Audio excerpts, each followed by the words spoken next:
Nintendo very recently announced that the successor to the Nintendo Switch will be revealed during this fiscal year, which means that we will probably have a new Nintendo console to play on in the following 2 years. It is crazy to believe that the Nintendo Switch came out in 2017.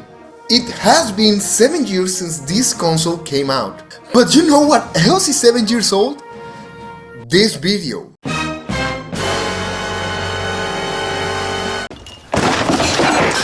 Hello everyone and welcome back to another video. Today I will be joined by my good friend and fellow Enten member, also known as the Metroid expert, NintenCisco. Hey, NintenCisco here.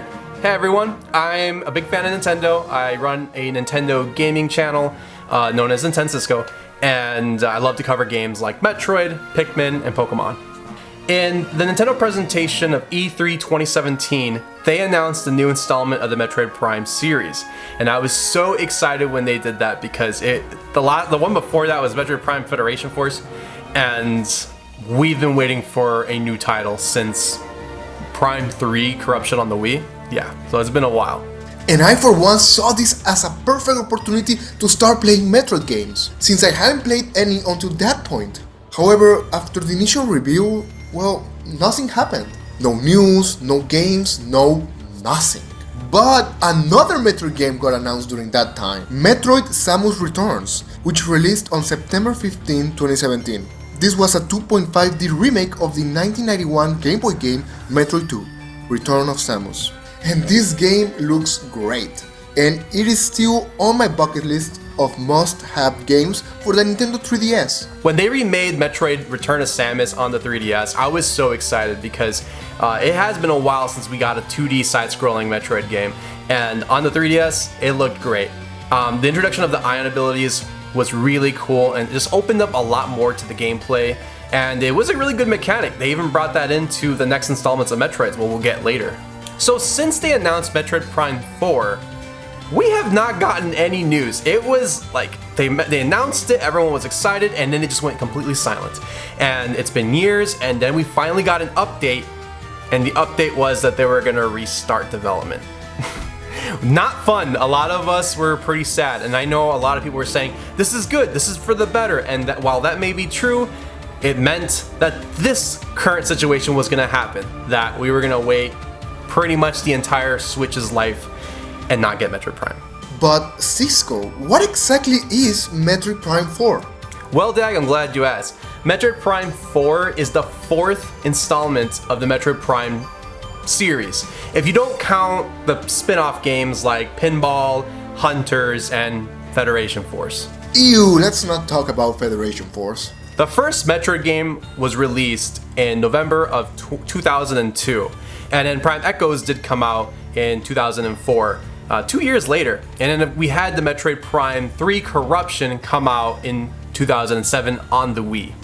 Now that's our trilogy right there, and they did eventually make it as a Metroid Prime trilogy where they kind of added in the motion controls to Metroid Prime 1 and 2, and that was released on the Wii as well, and eventually ported over to the Wii U as the Virtual Console title. Then after they announced Metroid Prime 4, as we just said, it got restarted in its development, and since then we haven't heard anything. But the good news is that we did get 2 Metroid games on the Switch, even after Metroid Prime 4 was, currently in development. And the first one being Metroid Dread. Oh, I know this one. It is also a 2.5D Metroid game that was actually the first Metroid game I ever played to its fullest. And it is easily one of the most nerve-wracking, fun, entertaining, and complete games on the Nintendo Switch. I absolutely loved it. The enemy sections were terrifying, but this game allowed me to explore other Metroid games like Super Metroid for the SNES and the GBA games like Metroid Zero Mission and Metroid Fusion. Well, it's funny you say that. Metroid Dread is the 5th installment, the 5th title in the 2D Metroid games. So the way the timeline overall works is that you had the first Metroid game, which is Metroid 1 on the NES, and then also Zero Mission, which is the remake. And then we go through the entire Prime series. Anything that's Metroid Prime is after Metroid 1.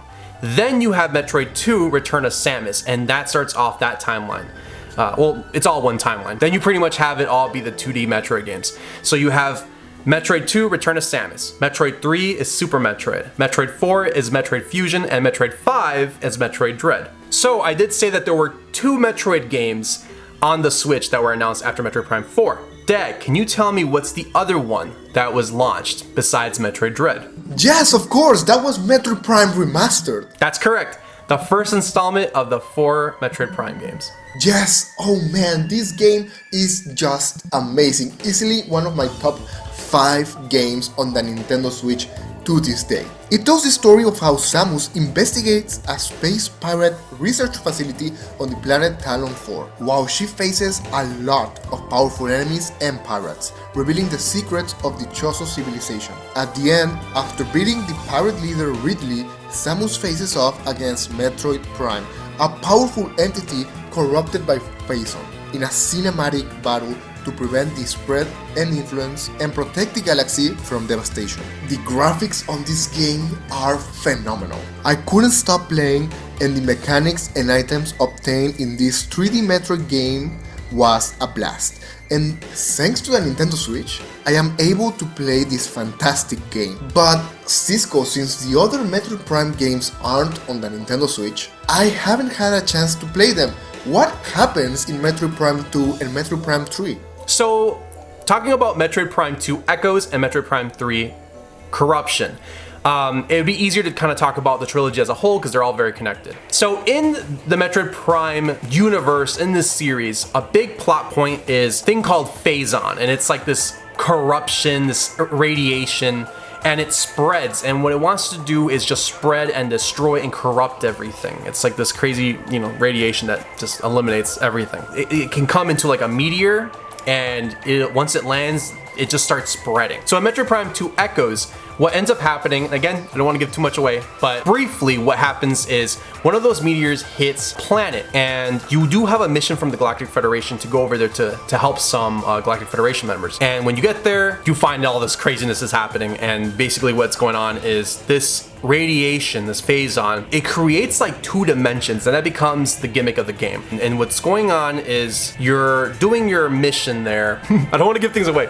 Through the series of events while you're trying to fight both the space pirates and the Phazon, which the space pirates are trying to weaponize the Phazon. By the end of the game, we get our huge antagonist, which is Dark Samus. And Dark Samus is a clone of Samus, and used with the corruption of Phazon. And so that becomes our antagonist for Metroid Prime 3 Corruption, where Samus is asked to join a group of bounty hunters by the Galactic Federation. And we don't really get to see other bounty hunters in the series. We usually play and Samus is labeled a bounty hunter, but we don't get to see other bounty hunters pretty often. So it's pretty cool because here we have actual bounty hunters working alongside. Due to the meteors, we now have, I believe it was 3 planets infected. And so the bounty hunters all have to spread out and go search. The bounty hunters go missing, which that's a plot point at the very beginning of the game. And so Samus has to go to these different planets, and typical Metroid fashion, you gotta go do your missions, and we're trying to eliminate the Phazon. And while you're eliminating the Phazon and trying to get that under control, Dark Samus is causing a lot of problems. And then on top of that, Samus is also slowly, unfortunately, getting corrupted by the Phazon as the game goes on. I won't say what happens at the end of the game, but I will say that, a lot of Metroid games, what they do is they do have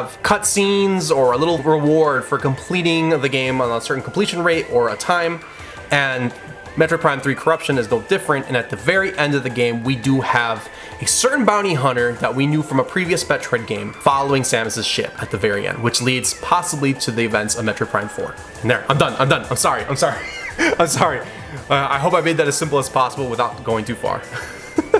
Oh man, those 2 sound amazing. I wish Nintendo released the whole trilogy again before releasing Metroid Prime 4.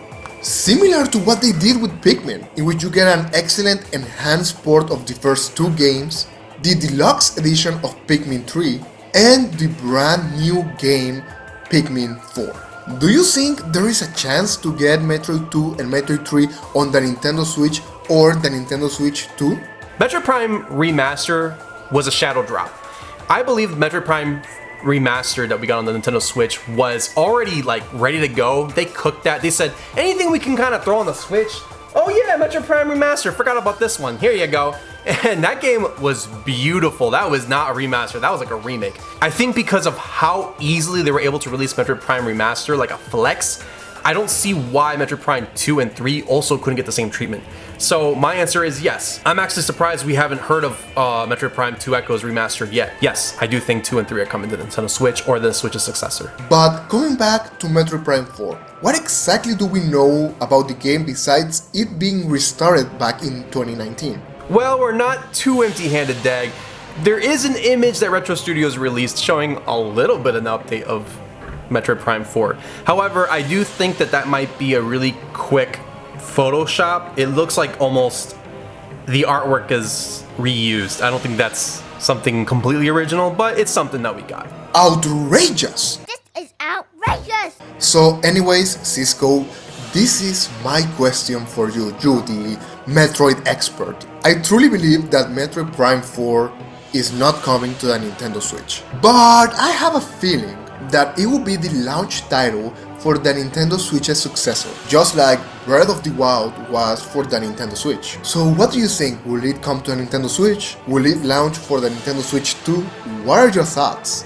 So this is a tough question. So is Metroid Prime 4 going to be a launch title for the Switch's successor? My answer is going to be no. You know, as much as I love Metroid's not really a system seller. I know a lot of people are hyping up Metroid Prime 4, but you know, you never know with these games. You know, sometimes you think a game's going to do bad and it goes crazy, and then sometimes you think it's going to do really well and it's like, it does okay. Metroid games in general don't sell that well. They sell decent. My personal take is that the majority of people are just screaming their heads off about a game because it's a game that hasn't been released yet, so it's easy to talk about that. Every Nintendo Direct, people are gonna say, yeah, I predict Metroid Prime 4 is gonna come out, and no, it's not. But the majority of those people, my opinion, are not gonna buy the game. So I don't think, as much as there's a lot of hype around Metroid Prime 4, I don't think it's that big of a game to be selling the new Switch successor. If I'm wrong, that's great, but I really don't think so. I think Nintendo might be cooking up a new Mario or Zelda that would be a launch title. I think it might be done by now. They're just waiting for a right time. So, will it be a launch title? No clue. I personally don't think so. Well, we can only hope that this game releases one day. Thank you so much, NintenCisco, for being part of this video. Well, thank you for having me, DAGG. You know, like the rest of N10 know that my life has been really hard lately, and I haven't lost faith or drive for content, but it's been pretty hard to make some things. And talking about Metroid for this video really got me fired up, and maybe this will be something that helps me get back into content. So I really thank you for having me on here. I had a lot of fun talking about Metroid, and keep playing Metroid, man. I'm so happy that there are more and more people playing Metroid every day. So thank you for having me on this video, and have a good one. Again, thank you, Cisco. You are an amazing person and one of my closest friends, and I appreciate everything you did to be a part of this video. So anyways, thank you everyone so much for watching. I hope you enjoyed this video, and please feel free to tell me in the comments down below if you're excited for Metroid Prime 4. Do you think it will come to a Nintendo Switch, or will it be a launch title for the new Nintendo console? Please tell me in the comments down below. Don't forget to leave a like and subscribe, and also check out NintenCisco's channel, which will be linked in the description down below. Thank you everyone, and I'll catch you next time. See ya, bye!